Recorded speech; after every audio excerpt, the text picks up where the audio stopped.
दोस्तों, लोकसभा चुनाव के फौरन बाद ही भारतीय जनता पार्टी को एक और करारा झटका लगा है। एक नहीं, 7 करारे झटके मानूंगा, क्योंकि 7 राज्यों में न केवल सूपड़ा साफ हुआ, बल्कि अब भारतीय जनता पार्टी के विधायक और मंत्री खुले तौर पर बगावत पर उतर आए।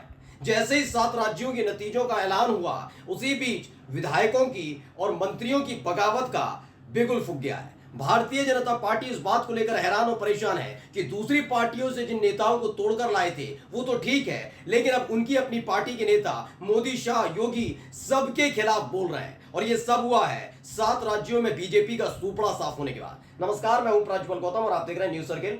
लोकसभा चुनाव के नतीजे सबको पता ही लगे। सबसे करारा झटका आप सबको पता है, उत्तर प्रदेश के अंदर 62 से खिसक कर 33 सीटों पर यानी 29 सीटों का घाटा। ये सब अखिलेश यादव की वजह से हुआ, जिसका धन्यवाद दिया खुद कांग्रेस पार्टी ने भी, क्योंकि कांग्रेस पार्टी ने सपा से गठबंधन की वजह से 6 सीटें उत्तर प्रदेश के अंदर जीत ली। लेकिन सबसे बुरी हालत किसकी है? जी हाँ, भारतीय जनता पार्टी की। यह आपस में सिर्फ टप्पल में लगे हुए हैं। सबसे पहले मैं आपको दिखाऊंगा कि 7 राज्यों में जहां 13 विधानसभा सीटों पर उपचुनाव हुआ, वहां के हालात क्या, किस तरीके से एक करारी हार, कैसे बीजेपी चित हो गई, कितनी सीटें बीजेपी के खाते में, एनडीए के खाते में आई और कितनी सीटें इंडिया गठबंधन ने और कांग्रेस ने जीती है। बिना देर किए मैं एक एक तस्वीर आपको दिखाने जा रहा हूं। देखिए, इलेक्शन कमीशन का जो आंकड़ा कहता है, क्या कहता है। By election to assembly constituency result है ये, और उसमें है रुपौली सीट, जहां पर इंडिपेंडेंट यानी बिहार की रुपौली सीट पर निर्दलीय प्रत्याशी जीते हैं, जो आरजेडी के बेहद करीबी बताए जाते हैं। दूसरी आई है सीट, पहले में 3 सीटें हैं हिमाचल प्रदेश की, देहरा, हमीरपुर और नालागढ़। ये 3 सीटों में से 2 सीटें कांग्रेस पार्टी ने जीती हैं। देहरा से सुखविंदर सिंह सुक्खू की पत्नी कमलेश ठाकुर ने जीत की दर्ज की, कांग्रेस जीती वहां पर। नालागढ़ से भी कांग्रेस ने जीत दर्ज की। हमीरपुर सीट जो हिमाचल प्रदेश से आती है, वहां पर भारतीय जनता पार्टी ने जीत दर्ज की है। ये पहली जीत इनकी है। अब आइए नीचे, इसमें अमरवाड़ा मध्य प्रदेश में 29 की 29 सीटें इस बार लोकसभा चुनाव में जीती थी। पहले से अनुमान लगाया जा रहा था कि इस बार मध्य प्रदेश की अमरवाड़ा वाली जो सीट है ये बीजेपी के खाते में जाएगी और जाती हुई नजर आ रही है। 2 सीटें बीजेपी के खाते में गई हैं।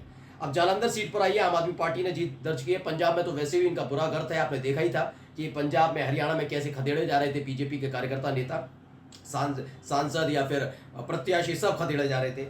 अब तमिलनाडु का जिक्र करता हूं, यहाँ डीएमके जो इंडिया गठबंधन का हिस्सा है, उनके प्रत्याशी ने बढ़त बना रखी, जीत की तरफ बढ़ चुके हैं। उत्तराखंड में सबसे बुरा हाल हुआ है। उत्तराखंड में बद्रीनाथ और मंगलौर दोनों सीटों पर कांग्रेस ने जीत दर्ज की है, जबकि बीजेपी को पूरी उम्मीद थी कि उत्तराखंड में उनकी सरकार है, यहाँ खेल कर लेंगे, लेकिन हो नहीं पाया। दोनों ही जगह कांग्रेस ने जीत दर्ज की।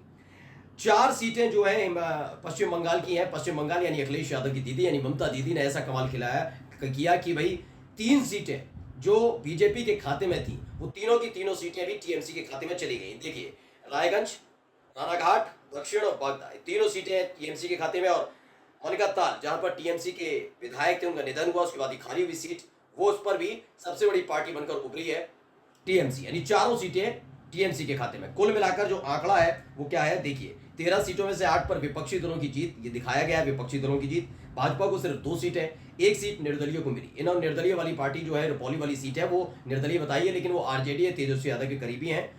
कुल मिलाकर ये पूरा का पूरा है कि कहां किसको कितनी सीटें मिली। एक करारी हार है लोकसभा चुनाव के ठीक बाद। इसके बाद आपको मैं दिखाने जा रहा हूं कि कैसे खुले तौर पर अब बीजेपी के ही विधायक बताने लगे हैं कि इस बार उनकी सरकार आने नहीं जा रही। पहले ये बयान सुनिए। बयान में मैं आपको बता देता हूं क्या कहा गया है। ये बयान में इन्होंने कहा है, आदित्य तिवारी, इन्होंने ट्वीट किया और क्या लिखा।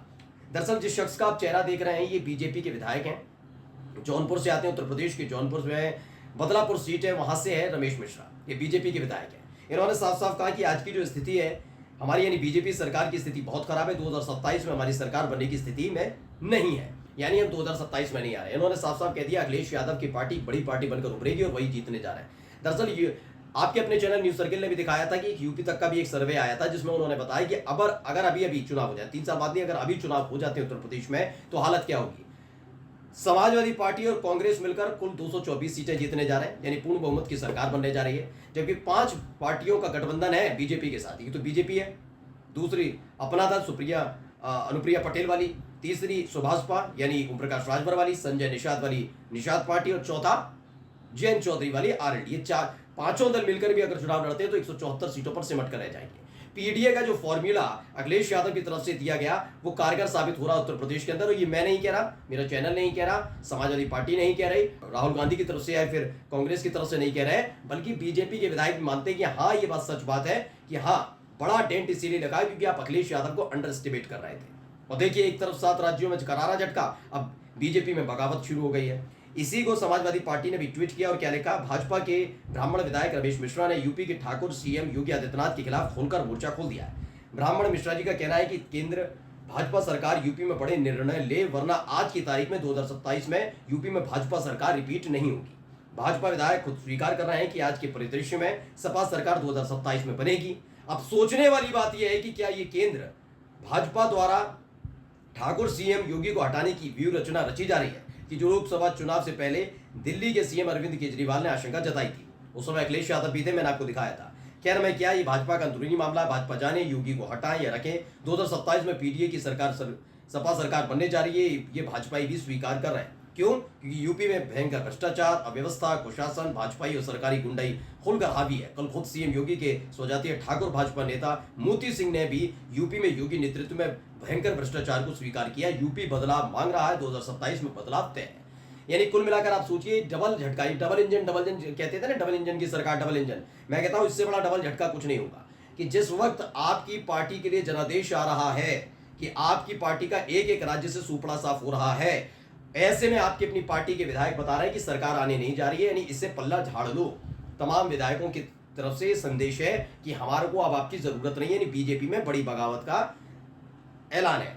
अब ज्ञानेंद्र शुक्ला है, उन्होंने भी एक ट्वीट किया है। दरअसल ये मोती सिंह है, ये योगी सरकार में मंत्री हुआ करते थे, ग्राम विकास मंत्री। उन्होंने मोती सिंह सामने आए और बीजेपी के कार्यालय में, बीजेपी के दफ्तर में खड़े होकर और बीजेपी के कार्यक्रम में खड़े होकर उन्होंने पोल पट्टी खोल दी। उन्होंने साफ साफ कह दिया कि भाई जो ये तमाम चीजें हैं, पुलिस लूट रही है, भ्रष्टाचार, इससे बड़ा कुछ मैंने देखा नहीं, घूस का खेल इतना बड़ा कभी मैंने देखा नहीं, इतने साल से राजनीति में हूं। ये सारी बातें मोती सिंह ने कही।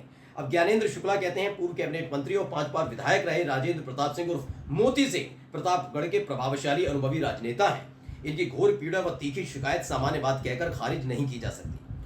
अब यही बात दीपक शर्मा ने भी कही और क्या लिखा, बीजेपी नेता मोती सिंह का खुलासा, जैसे पूर्व मंत्री हैं, यूपी में पुलिस आज लुटेरी की तरह हमें लूट रही है। जबकि याद करिएगा, अमित शाह जो देश के गृह मंत्री, उन्होंने क्या कहा था कि रात को 12 बजे भी अगर लड़की कहने पर लाद कर चली जाए तो उसको कुछ नहीं हो सकता। यहाँ क्या बताया जा रहा है, खुद बीजेपी के नेता और पूर्व मंत्री कहते हैं नहीं, ऐसा नहीं है, दरअसल पुलिस ही लुटेरी है, बिना अपराध के अपराधी बनाया जा रहा है, धमकी देकर घूस ली जा रही है। आज यूपी में थाने और तहसील में भ्रष्टाचार है वो अकल्पनीय है, अफसरों को किसी का डर नहीं है। ये संगीन आरोप यूपी बीजेपी के सीनियर लीडर और पूर्व मंत्री मोती सिंह ने लगाया है। मोती सिंह का कहना है कि उन्होंने अपने जीवन में रिश्वत घूस का ऐसा खुला खेल नहीं देखा जो आज देख रहे हैं। यानी भारतीय जनता पार्टी पूरी तरह से फेल है, और फेल क्या मैं कहूंगा, इनके घर अंदर खाने ही सिर्फ फुटबॉल चल रही है। लगातार एक एक कर तमाम विधायक, सांसद, मंत्री आवाज बुलंद कर रहे हैं। दूसरी तरफ एक एक राज्य से बीजेपी का सुपड़ा साफ हो रहा है। नमस्कार।